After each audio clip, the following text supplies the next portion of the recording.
With the verdict, enlistment and conscription of children under the age of 15 for the first time was internationally criminalized. The case also had a very strong gender aspect, a subject which I will further analyze in the concluding parts of my speech.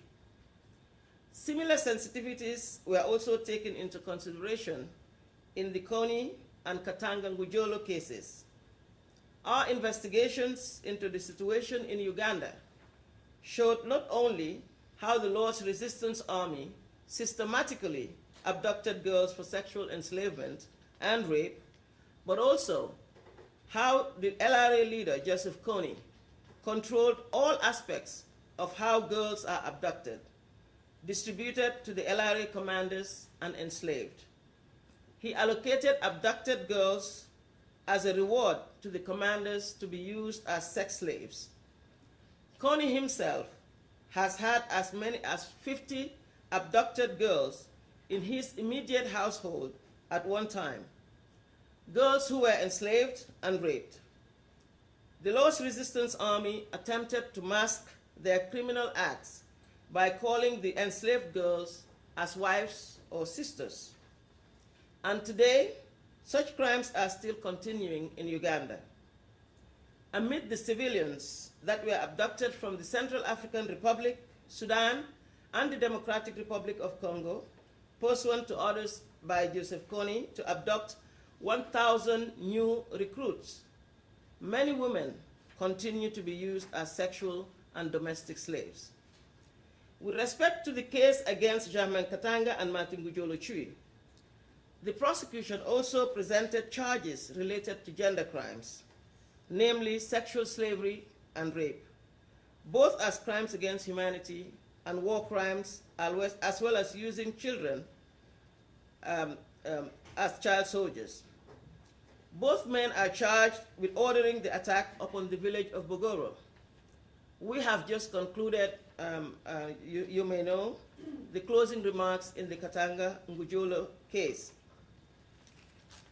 The use of child soldiers was also included in the arrest warrants against Bosco Ntaganda. And as you may be aware, we recently applied for new arrest warrants to include charges of rape, sexual slavery, murder, persecution, intentional attack against civilians, and pillaging. The office has and will continue to take seriously crimes committed against children in the context of armed conflict. And in so doing, we believe we are contributing to not only accountability for these crimes, but also to the larger recognition of the legal rights of children, including the right to childhood, free from violence, coercion, and fear.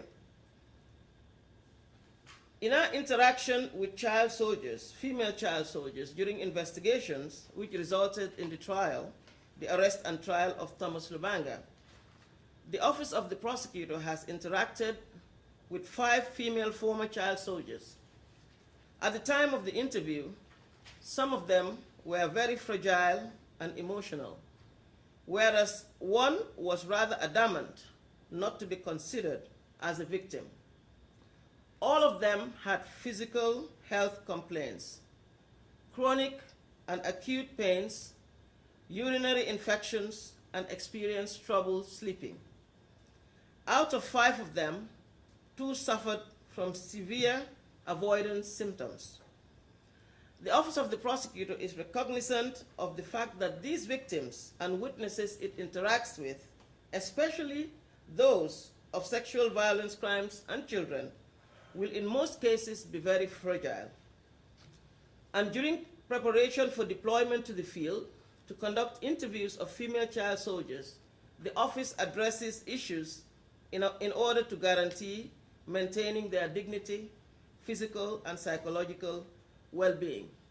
It is the practice of the office to obtain the consent of parents as caregivers or even caregivers for the children, and that practice was respected before any interaction with the female child soldiers were interviewed.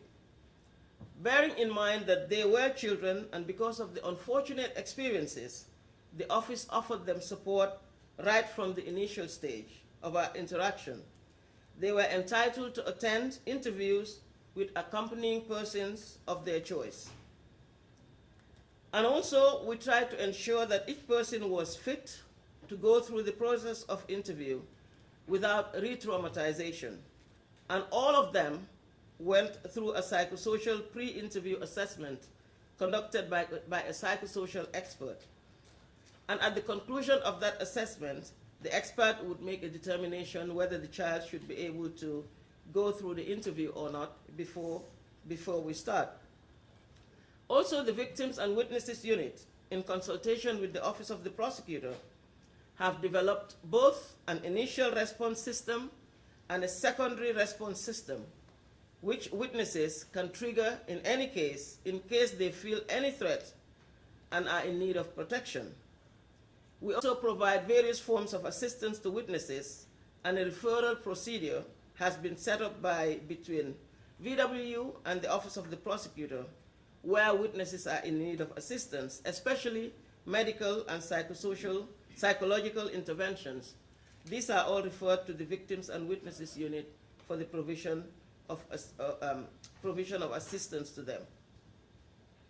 We are also focusing on planning and designing and implementing of prevention, demobilization, and reintegration programs so that the unique need of the girls are taken into consideration from inception.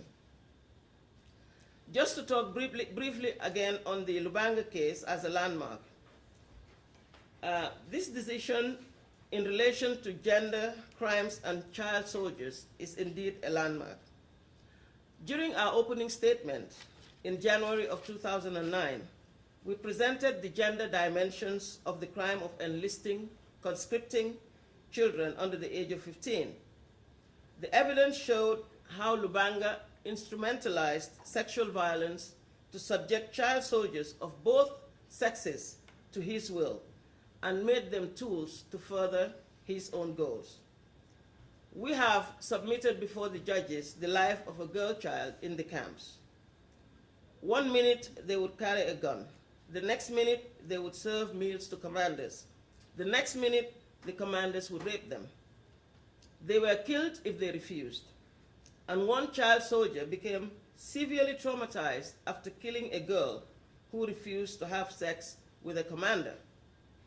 Our evidence showed that as soon as the girls showed sign of development, they would be selected and be forced and select them as their forced wives and transform them into sexual slaves. All of this we have presented before the judges. Their right to childhood, to safety and protection, to physical integrity, education, to exercising their reproductive rights and health and sexual autonomy were denied and destroyed. And although the prosecution did not specifically include charges related to sexual violence in the Lubanga case, we made it a priority to lead and elicit evidence of sexual abuse and violence suffered by the female child soldiers within the UPC FPLC. And we have called witnesses to that effect. It is our responsibility to present the gender crimes suffered by the most vulnerable. And during the course of the trial, the office has made it its mission to ensure that Thomas Lubanga Dilo be held criminally responsible for the atrocities committed against those little girl soldiers when he enlisted and conscripted them. In order to understand the effectiveness of the court, one has to assess the impact it has all over the world. Even before the verdict, the Lubanga trial has helped to trigger debates on child soldiers in countries like Colombia or Sri Lanka, and child soldiers have been released in Nepal. The special representative of the UN Secretary General, I quote again, factored in such potential and used it as a tool to campaign around the world and secure additional releases. And this is an example of how to use the law to prevent crimes and to change the lives of millions. The impact of the Lubanga case, as well as other cases before the court, however, depends on the subsequent actions of a wide range of actors.